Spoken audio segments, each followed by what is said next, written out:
우리 지금 성경 봉독해 드리겠습니다. 에베소서 2장 13절부터 18절까지입니다.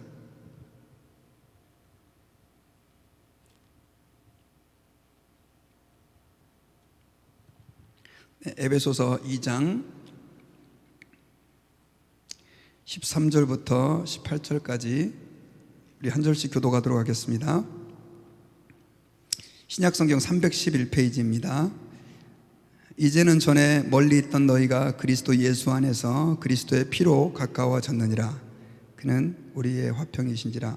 둘로 하나를 만드사 원수된 것 곧 중간에 막힌 담을 자기 육체로 오시고 법조문으로 된 계명의 율법을 폐하셨으니 이는 이 둘로 자기 안에서 한 새 사람을 지어 화평하게 하시고 또 십자가로 이 둘을 한 몸으로 하나님과 화목하게 하려 하심이라. 원수된 것을 십자가로 소멸하시고 또 오셔서 먼 데 있는 너에게 평안을 전하시고 가까운 데 있는 자들에게 평안을 전하셨으니 이는 그로 말미암아 우리 둘이 한 성령 안에서 아버지께 나아감을 얻게 하려 하심이니라. 아멘. 네, 할렐루야. 네, 반갑습니다. 오늘은 에베소서 2장 13절부터 18절까지 말씀을 중심으로 감격스러운 예배라고 하는 제목으로 제가 계속해서 예배에 대해서 말씀을 전하고 있는데요, 우리가 말씀을 듣기 원합니다. 지난 주간에는요, 우리 대한민국이 광복절이었습니다. 광복절. 그래서 저희 아들하고 통화를 했더니 광복절 대체휴일 해가지고 월요일까지 이렇게 쉬게 되었다고 이야기를 하더라고요. 그런데 이 광복절과 관계해서 굉장히 감동적인 선교사님의 이야기를 제가 하나 읽게 됐습니다. 이분들은 미국 선교부에서 한국으로 일제시대 기간, 그 기간에 파송을 받으신 분이셨습니다. 어디서 사역을 했냐면 충남 공주를 기반으로 선교를 시작을 했는데 공주에서 첫 아들을 낳았다고 합니다. 근데 그 아들의 이름을 어떻게 지었냐면 한국이 너무 광복을, 그 인디펜던스 데이죠, 그 광복을 원한다라고 하는 마음으로 이름을 광복이라고 지었습니다. 그래서 한국식 이름이 우광복입니다. 그런데 이분은 나중에 또 올리브하고 로저라고 하는 두 딸도 이렇게 낳아서 하나님께서 주신 사명을 잘 감당하고 있었습니다. 그런데 그 가정에 고통이 닥쳐왔어요. 그 선교사님이 논산지방 부흥회를 인도하고 돌아오다가 비를 피해 잠시 쉬고 있었는데 그 쉰 곳이 공교롭게도 그 장티푸스라고 하는 굉장히 치명적인 전염병이죠. 그 전염병으로 죽은 사람의 물건이 보관되어 있었던 곳이에요. 그래가지고 선교사님이 그 장티푸스에 감염이 돼가지고 세상을 떠나시게 됩니다. 졸지에 그 선교사님의 그 부인, 젊은 부인은 과부가 되어서 미국으로 돌아가게 됩니다. 제가 사진을 좀 준비를 했는데 선교사님이 이때 젊을 때 이름이 우에리사 선교사님이십니다. 그런데 이렇게 이제 자녀를 데리고 미국으로 돌아갔다가 그 부인이 2년 뒤에 다시 한국 공주로 돌아오게 됩니다. 아마도 남편의 그 뒤를 이어서 선교 사역을 계속하기 위해서였던 것 같습니다. 그런데 그 기간 동안 또 딸아이가 풍토병으로 인해서 목숨을 잃게 됩니다.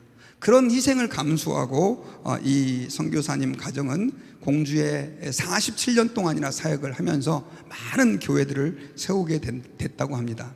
그런데 특별히 저를 좀 이렇게 놀라게 했고 또 굉장히 감동하게 했던 사람이 누구냐면 그 선교사님의 아까 아들이었던 우광복의 이야기인데요, 이 아이는 중학교를 졸업한 뒤에 역시 미국으로 건너갔다가 다시 이제 한국으로 돌아오게 됐는데 그 돌아왔던 때가 한국이 광복이 된 이후에 해방이 되어서 그 당시 미국 군인이 이제 나라를 미군정이 통치할 때인데 하찌 장군이 군 장관으로 있을 때였다고 합니다.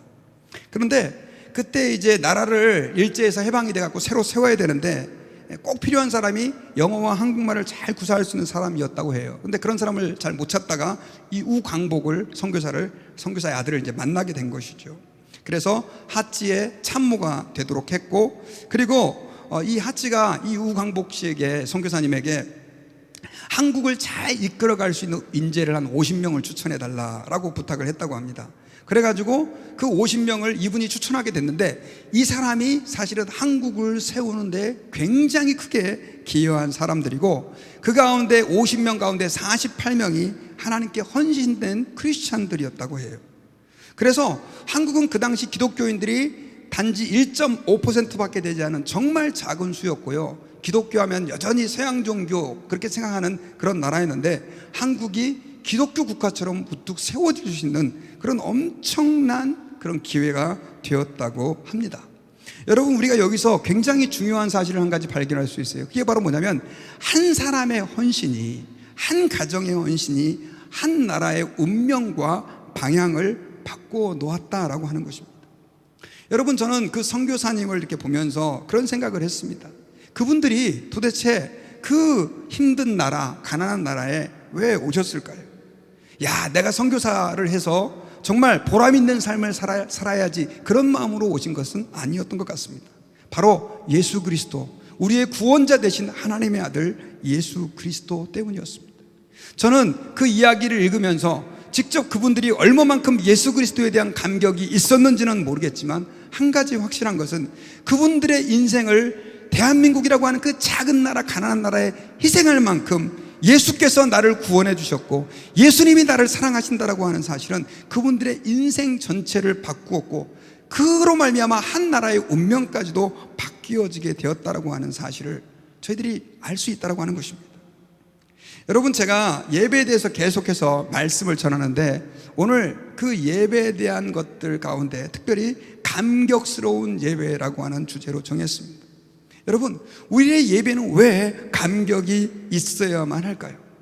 왜 우리의 예배는 세상 사람들이 행사를 진행하는 것처럼, 의식을 치르는 것처럼 진행되어서는 안 되고, 하나님 앞에 뜨거움과 감격이 있어야 할까요? 우리가 오늘 말씀을 듣는 가운데 바로 그것들을 발견하고 회복할 수 있기를 바랍니다. 여러분, 오늘 본문은요, 에베소 교회에 바울 사도가 보낸 편지입니다. 바울 사도를 통해 하나님께서 주신 말씀인데요, 에베소 교회는요, 이방인 지역 에베소라고 하는 지역에 위치해 있던 교회입니다. 지도를 잠깐 보시면요, 예루살렘에서 어마어마하게 먼 그쪽 지역에, 소아시아의 지금의 터키 지역에 위치해 있었던 교회였습니다. 그리고 그 지역 사람들은 유대인들이 생각할 때는 완전히 이방인이었고, 하나님의 은혜 밖에 있었던 사람들이었습니다. 하나님하고는 상관이 없는 사람들이었다라고 하는 것이죠.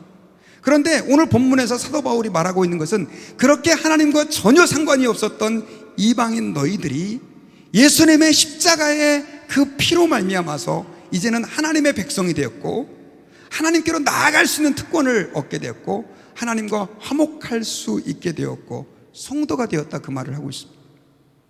여러분, 어떻게 말하면 성경에 늘 나오는 내용처럼 여겨지고 별로 대수롭지 않은 내용처럼 보여지지만, 그 당시 유대인들이 생각할 때 이방인들이 어떤 처지에 있었던 사람들인지를 조금만 이해한다면, 우리는 여러분 이 내용이 얼마나 대단하고 놀라운 사실인지 발견할 수 있어요.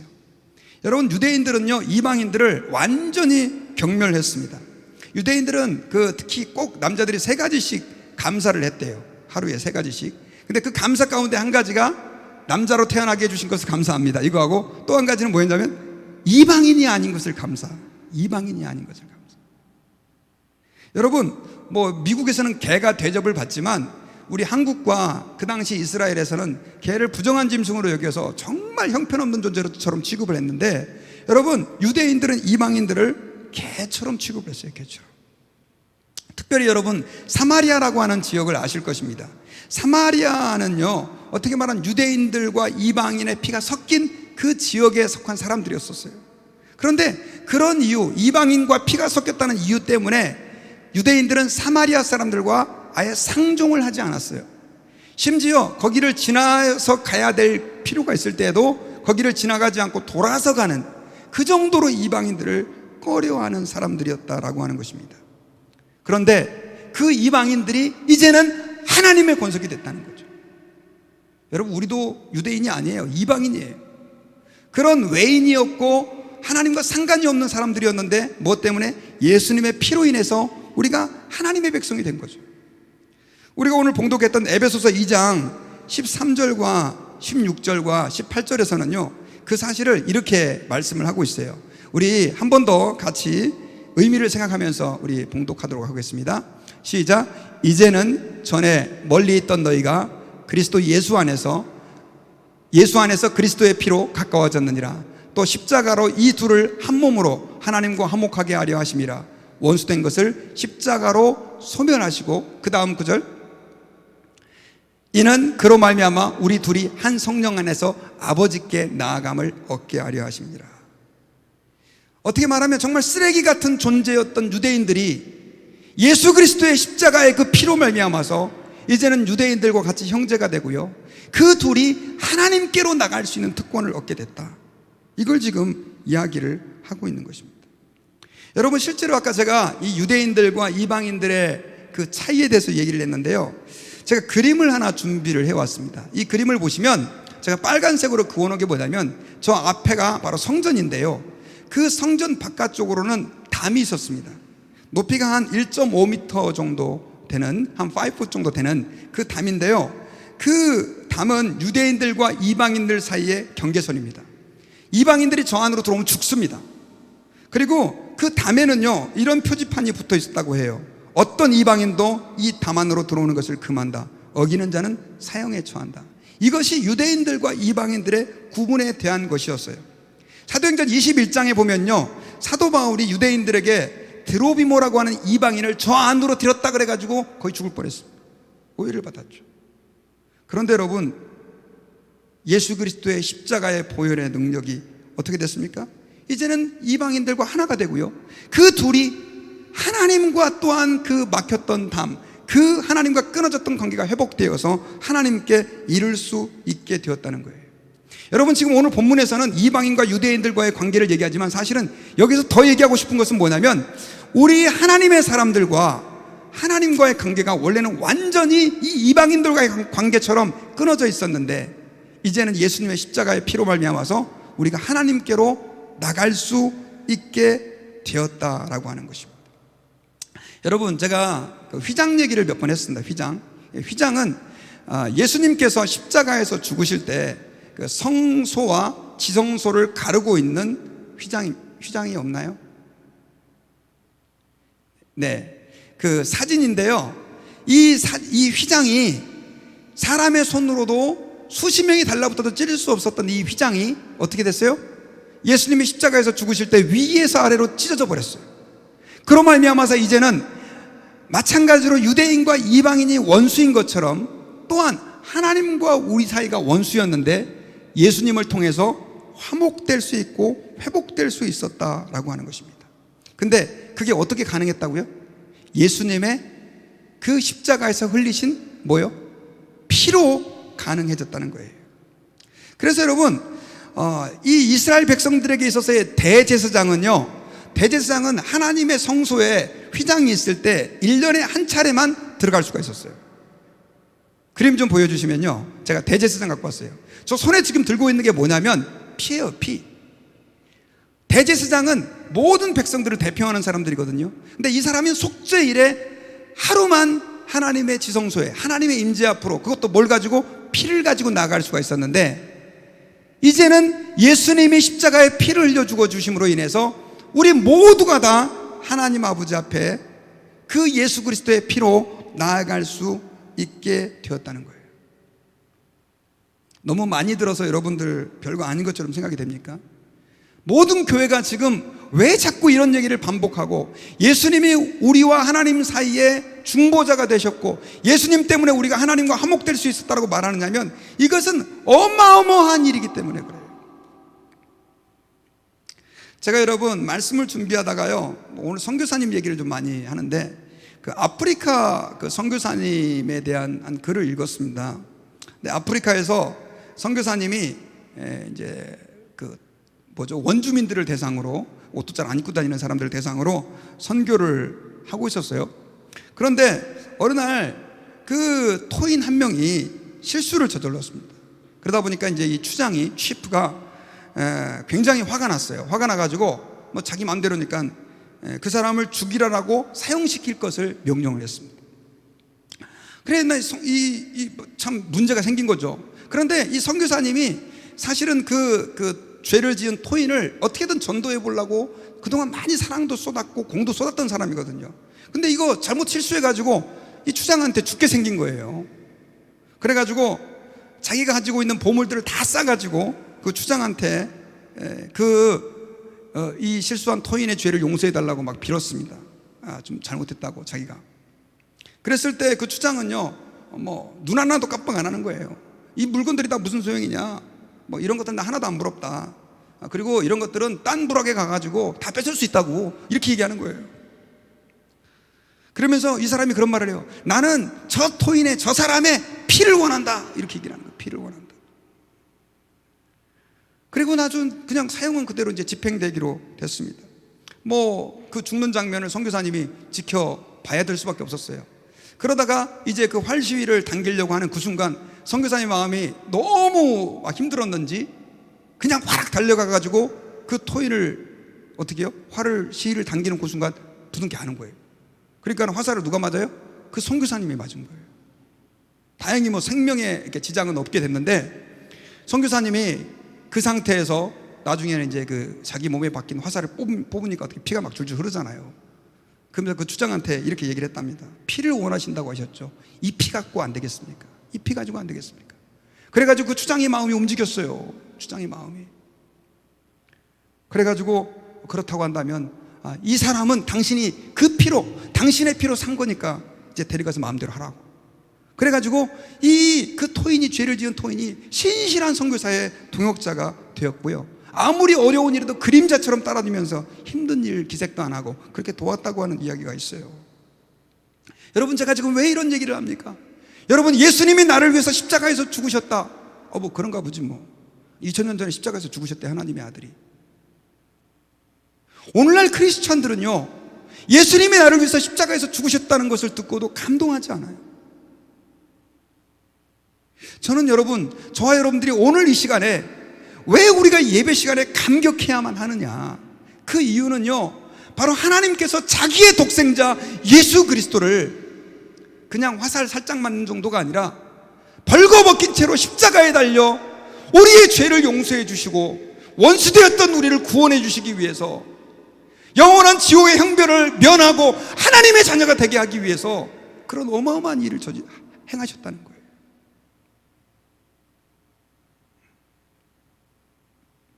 여러분, 예배라는 것은 그냥 와서 찬송 부르고 설교 듣고 시간 때우고 가는 게 아니에요.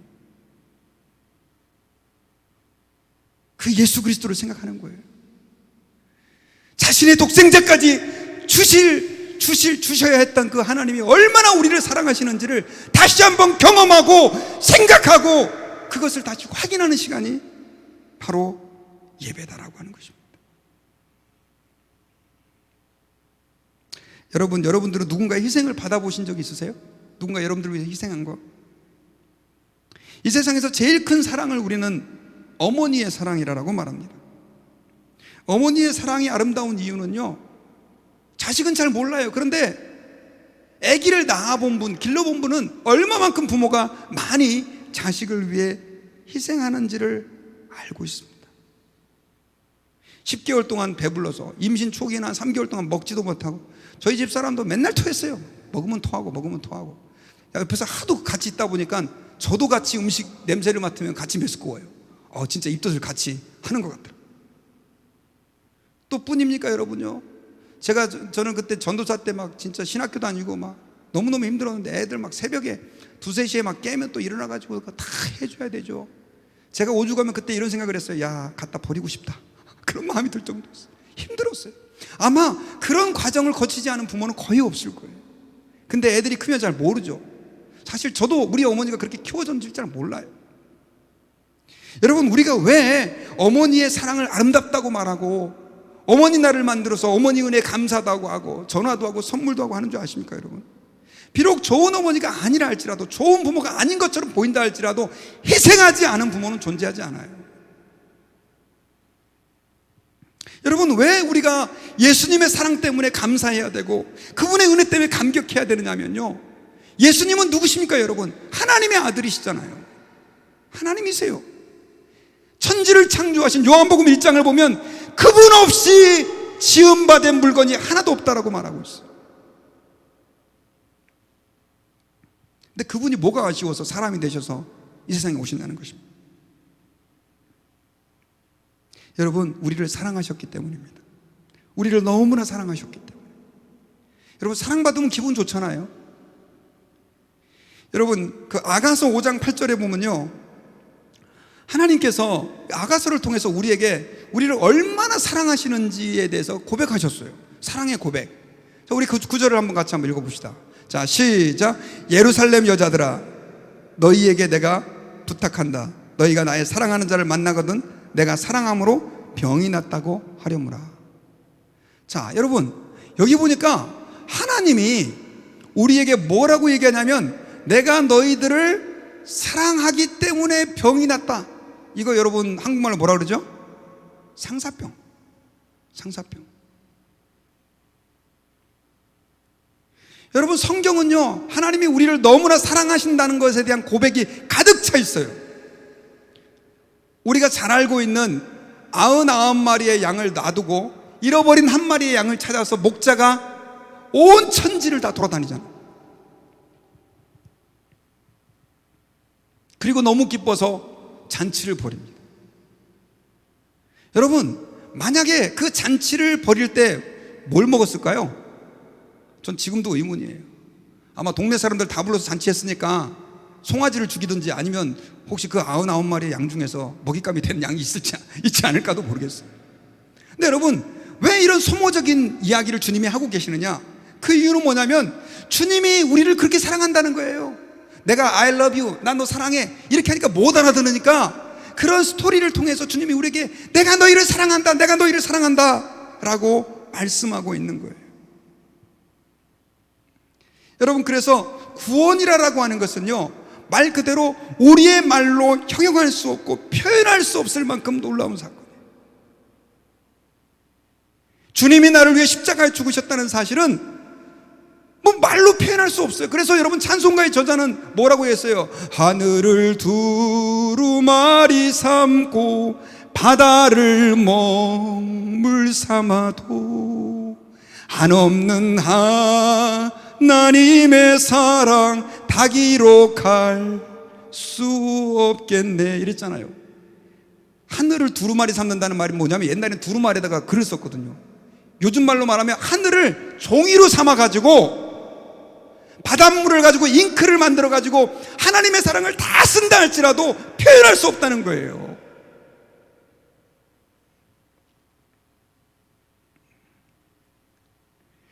여러분, 하나님의 사랑은 그렇게 놀라운 것입니다. 그런데 여러분, 예수님의 십자가가 왜 그렇게 놀랍냐면, 하나님의 우리를 사랑해도 죄를 지은 우리 인간이 그 하나님의 사랑을 받을 수가 없었다는 거예요. 누릴 수가 없었다는 거예요. 그래서 예수님이 십자가에서 죽으심으로 아까 대제사장이 그 피를 가지고 하나님께 나아갈 수 있었던 것처럼, 예수님의 그 십자가의 피 흘리심이 다시 우리를 하나님과 화목하게 하고 하나님 앞에 나아갈 수 있는 그 은혜를 허락해 주신 것이다 라고 하는 것입니다. 그럼 예배는 뭐냐? 예배는 바로 그거예요. 하나님 앞에 나아가는 거예요. 제가 여러분 예배에 대해서 설교하면서 그런 얘기 했잖아요. 예배는 목사의 설교를 듣는 게 아니다. 설교의 순서가 있지만, 여러분, 예배는 목사에게 나오는 게 아니라 누구에게 나가는 겁니까? 하나님에게 드리는 거예요. 헌금도 여러분 교회에 내는 게 아니라 하나님에게 드리는 거고요. 찬양도 찬양팀이 성도들에게 멋지게 노래를 부르는 게 아니라 하나님께 드리는 거예요. 예수님의 십자가가 아니었다면 이것은 impossible, 불가능한 일이었다는 거죠. 구약시대 때는 여러분 제사를 지냈어요. 제사, 동물 죽여가지고요. 근데 그 제사로 하나님께 나아갈 수 있었는데, 이건 아주 부분적인 거예요. 여러분, 혹시 그 마트에 가시면, 코스트코나 샘스나 이런 데 가시면 그 시식 하십니까? 저는 거기서 시식하는 거 너무 좋아해요. 요즘에는 이제 코로나 때문에 없어진 것 같아서 별로 마트에 가고 싶은 마음이 안 생길 정도로. 가면 저는 특히 고기 종류를 막 좋아하는데, 맛있는 치킨, 막 심지어 소세지 이런 거는 구워놓은 거 있으면 한 바퀴 돌아서 또 먹고 막 이렇게 막 합니다. 근데 여러분, 그거 먹으면 엄청 맛있잖아요. 근데 그게 여러분 식사가 됩니까? 결국은 이 마트에서는 그걸 풀어서 야 진짜 맛있는 거 요거 한 봉지 전체 다 사 먹어. 이게 전략이에요. 그래서 저도 그거 먹고 맛있어서 산 적이 상당히 많아요. 제가 여러분 이렇게 비유를 하요. 구약시대에 성도들이 제사를 지내면서 동물의 피를 흘리면서 하나님께 나아가는 것은 마트에서 시식한 것 같아요. 근데 예수님을 믿고 그분의 십자가의 보혈의 피를 통해서 하나님께 나아가는 사람들은 이제 완전한 식사를 하는 거예요. 그게 바로 뭐냐? 예배라니까요, 여러분. 예배. 그런데 여러분, 가슴 아픈 것은 오늘날 너무나 많은 사람들이 예배를 그냥 형식적으로 드려요. 소위 말해서 땜빵이지, 땜빵. 아, 오늘 예배 안 나가면 목사님이 싫어하겠지? 분명히 전화 올 거야. 아, 왜 안 나왔냐고. 아, 헌금은 또 얼마를 해야 돼? 아, 진짜 부담스럽고 요즘같이 힘든데 안 할 수도 없고. 어떤 분은 저한테 노골적으로 그런 얘기를 하신 분이 계세요. 헌금 부담스러워서 교회를 못. 아니, 헌금을 억지로 하라는 거 아니잖아요. 근데 여러분, 오늘날 많은 사람들이 이 예배를 되게 오해해요.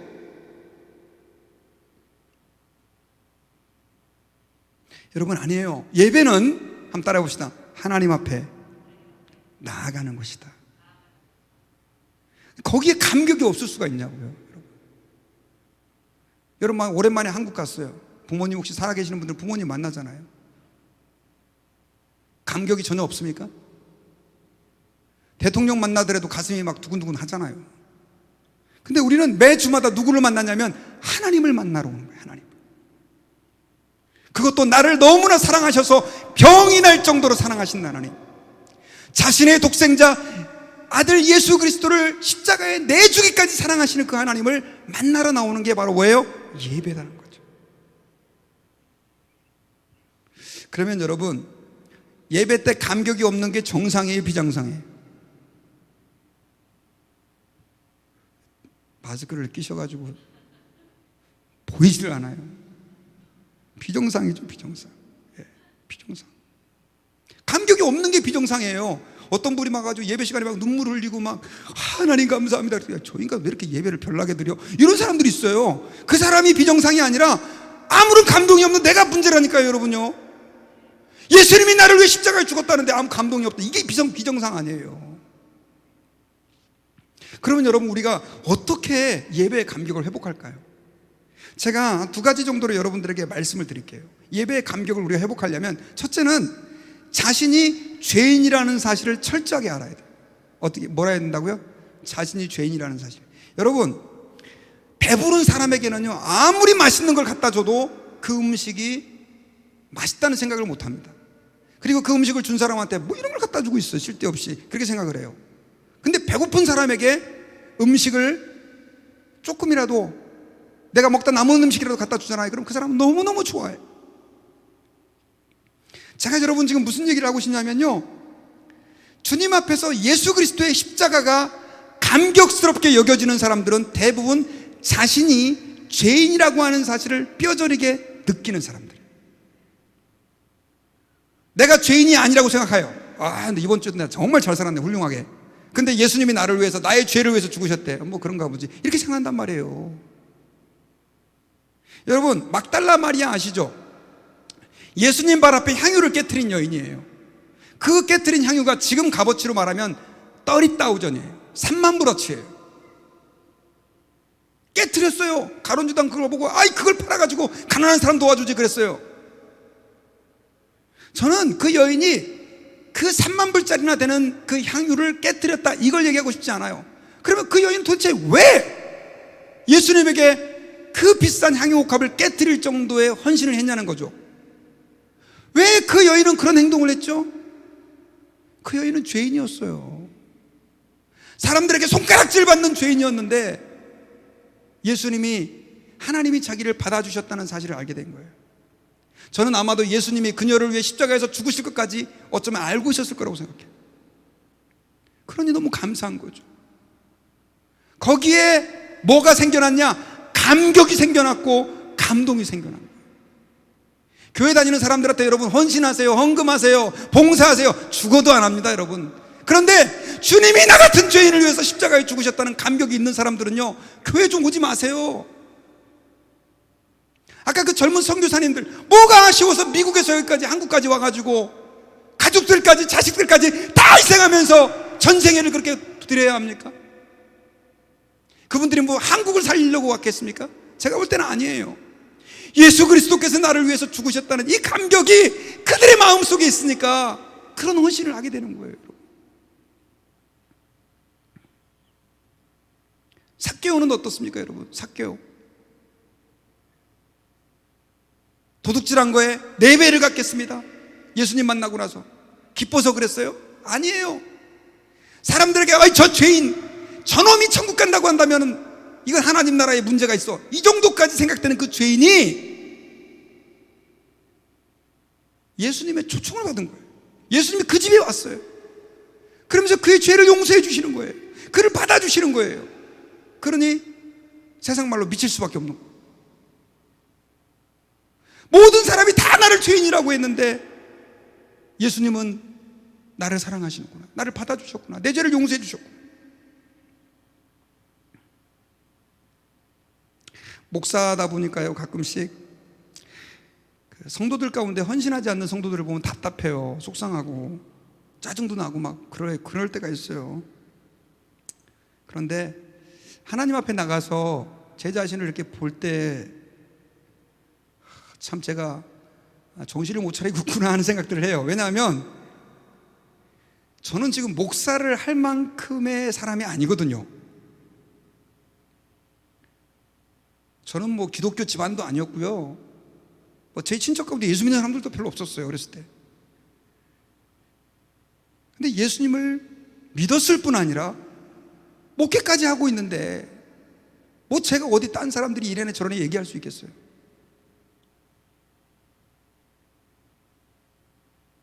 그저 주님 나 같은 죄인 사랑해 주시고 못난 사람이지만 목사로 써주셔서 감사합니다, 이 얘기밖에 할 데 없는 거죠.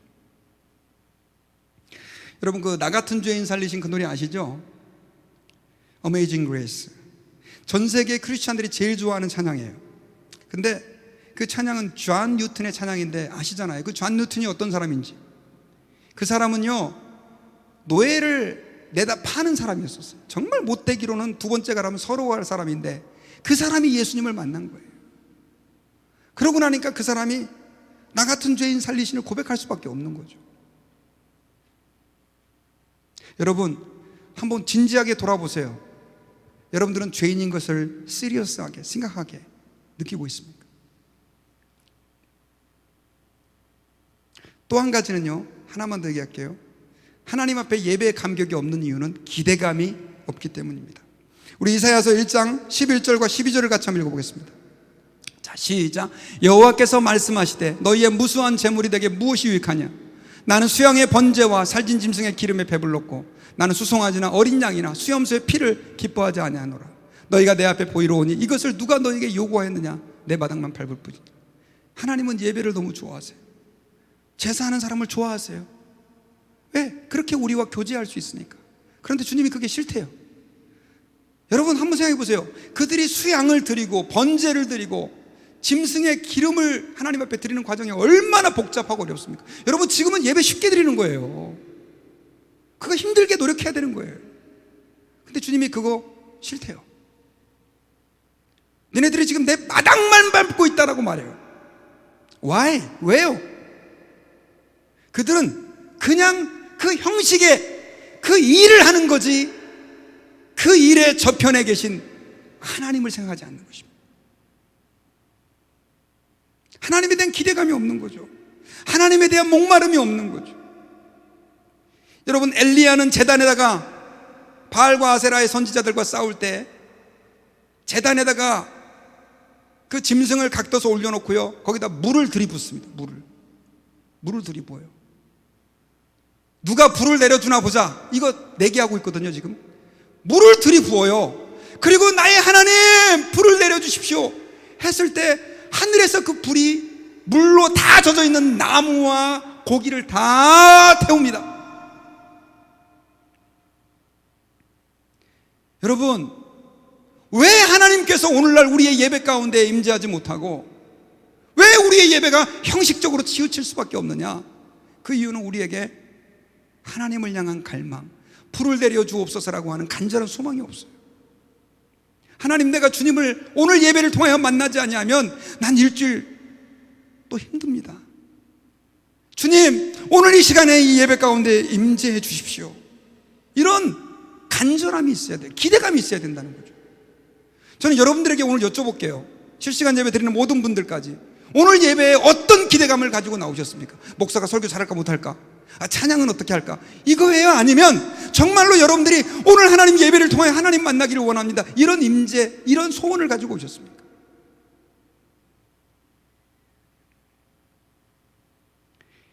예배 시간에 조는 분들 계시잖아요. 조는 분들. 저는 이렇게 생각해요. 피곤하면 졸 수 있죠. 그런데 조는 분들의 대부분의 특징은 하나님에 대한 기대감이 없을 때 나타나는 현상입니다. 여러분, 대통령이 여러분 불러서 갔는데 그 앞에서 졸 수 없잖아요. 제가 지난번에 소개했던 예배의 감격을 회복하라라고 하는 책에서 조는 사람에 대해서 이렇게 얘기를 했어요. 예배 시간에 조는 사람들은 몸은 교회당에 있으나 그의 마음은 침대에서 뒹구는 것과 다름이 없다. 만약에 당신이 졸음을 참을 수 없다면 금식하고 하나님께 예배해야 된다.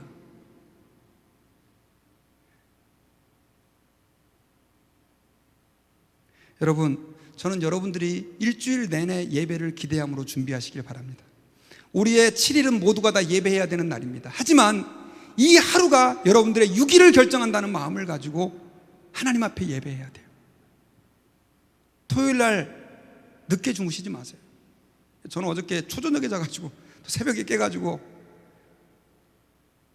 근데 여러분, 요즘 젊은이들은요 그냥 밤새도록. 어떤 목사님이 그러더라고요. 어떤 찬양 인도하는 그 청년이 그렇게 은혜를 이렇게 찬양 인도하더래요. 근데 설교 시간에 앉아서 설교 내내 자는 거예요. 설교 시작하는 순간부터. 찬양 인도하느라고 너무 힘들어가지고. 이해는 가요. 하지만 여러분, 뭔가 좀 something wrong, 잘못된 거 아닙니까 여러분? 저는 여러분들이 예배를 기대한다고 한다면 부탁을 드릴게요. 토요일 날부터 미리 준비하세요. 헌금도 준비하시고, 내가 오늘 예배를 통해서 하나님을 어떻게 만날 건가 기대를 하시기 바랍니다. 그리고 최소한 예배 시간 10분 전에는 교회 음악 틀어주니까 딴 사람들하고 얘기하지 마시고 다 들어와서 앉아서 하나님께서 내게 주실 은혜를 기도함으로 하나님 앞에 나아갔으면 좋겠습니다. 정각 땡 치면 헐레벌떡 달려와가지고 예배를 드리는데 그 사람에게 무슨 기대감이 있겠어요? 물론 정말 가끔씩 늦을 수도 있겠죠, 사람이니까. 하지만 여러분들 좀 일찍 오시오. 실시간 예배 드리는 분도 마찬가지고. 그리고 할 수만 있다면 여러분, 저는 여러분들이 이제 저희가 다음 주에 예배 저희 오픈하잖아요. 현장 예배. 예배당을 좀 오실 수 있기를 부탁을 드립니다. 왜냐하면 지금 기간이 너무 길어지고 있어요. 5개월 정도 됐는데 제가 목사님하고 같이 이렇게 회의하면서 왜 현장 예배를 다시 드리기로 결정을 했냐면요, 성도들이 정말 아무 데도 안 나가고 집에만 계시면 it's okay. 뭐 코로나가 너무 위험하니까. 근데 보니까 다른 데는 다 다니시는데 교회만 안 오더라고요. 제가 어저께 여러분 머리를 잘랐잖아요. 머리가 좀 핸섬해졌죠. 색깔 염색도 했습니다. 근데 좀 싸게 하는데 이제 갔거든요, 미장원에. 갔는데 마스크를 딱 쓰고 들어갔는데 머리 잘라대니까 마스크를 벗으래요. 그러니까 미용사가 벗으라니까 벗어야지, 할 수 없이. 공간은 작았어요. 옆에 있는 분도 마스크 벗고 있고. 이게 바리깡은 소독을 했는지 안 했는지. 근데 여러 사람이 왔다 가요. 제가 속으로 이런 생각을 했어요. 교회가 더 안전하다. 여러분, 식당에 가시죠. 혹시 안 가시는 분들이 it's okay. 근데 여러분, 식당에 가시면 마스크 벗고 밥 먹잖아요. 저희 교회는 또 예배당도 엄청 넓어요. 떨어져 앉으면 3m, 4m씩 앉을고요. 여기 다 차면 방도 수십 개예요. 그러니까 여러분, 정말 걱정되신다고 한다면 다른 방에 텔레비전 틀어놓을 테니까 예배당으로 오세요. 제가 어저께 어떤 가게를 갔더니 그 교회가 하는 말이, 우리 교회는 성도들이 너무 사람들이 많아서 못 들어오니까 주차장까지라도 온다는 거예요. 왜? 집에서도 예배 드릴 수 있지만 어쨌든 하나님의 마당이라도 밟고 예배 드리고 싶다고 그 얘기를 하는 거예요. 그게 우리 하나님의 자녀들의 마음 아니에요? 저는 여러분, 이 코로나가 언제 끝날지 사실 잘 모르겠어요. 빌 게이츠는 내년 말까지 간대요. 그 사람이 의사는 아니라 잘 모르겠지만 엄청나게 많은 돈을 지금 펀딩하고 있거든요. 무작정 그냥 기다리기만 너무 힘든 것 같아요. 우리가 생활을 해야 된다면 당연히 예배 생활도 저는 회복이 돼야 될 것 같습니다. 지금 한국의 뉴스를 보면 저는 참 마음이 아파요. 왜 마음이 아프냐면요, 제가 예전에도 한번 얘기를 했지만 교회가 코로나의 온상인 것처럼 얘기를 해요. 제가 여러분 시간을 좀 계산을 해봤어요. 24시간 곱하기 7 하니까 7일을 하면 168시간이거든요. 근데 교회 와서 1시간 있어요. 근데 그 1시간 동안 코로나가 다 퍼진다고 생각을 하는 거예요, 사람들이. 지금도 뭐 한국의 그 어떤 교회에서 지금 퍼지고 있는데, 그 교회는 여러분은 방역 수칙도 지키지 않고 정말 엉망진창으로 기독교 망신시키는 교회지, 대부분의 교회들은 다 원칙을 지키고 최대한 예방하고 있어요. 저희 교회도 마찬가지고. 그러니까 여러분, 하나님 아버지 앞에서요, 저는 여러분들이 좀 할 수만 있다면, 만약에 정말 또 여건이 안 되는 분은 할 수 없지만 다음 주부터 우리가 오픈하니까 오실 수 있는 분들은 오셔서 함께 우리 사회적 거리 다 유지하고, 또 악수도 안 하고, 예배당 들어가는 분 나가는 분도 다르게 하고, 화장실도 일단 안 쓰게 하려고 합니다. 그리고 꼭 써야 되는 분들은 칙 뿌려갖고 세니타이징하고 해서 식당이나 혹은 다른 이발소나 비장원이나 이런 데보다 훨씬 안전하게 그렇게 하려고 하니까 여러분들이 함께 나와서 저는 예배할 수 있었으면 좋겠습니다. 저는 이제 여러분 말씀의 결론을 맺겠습니다.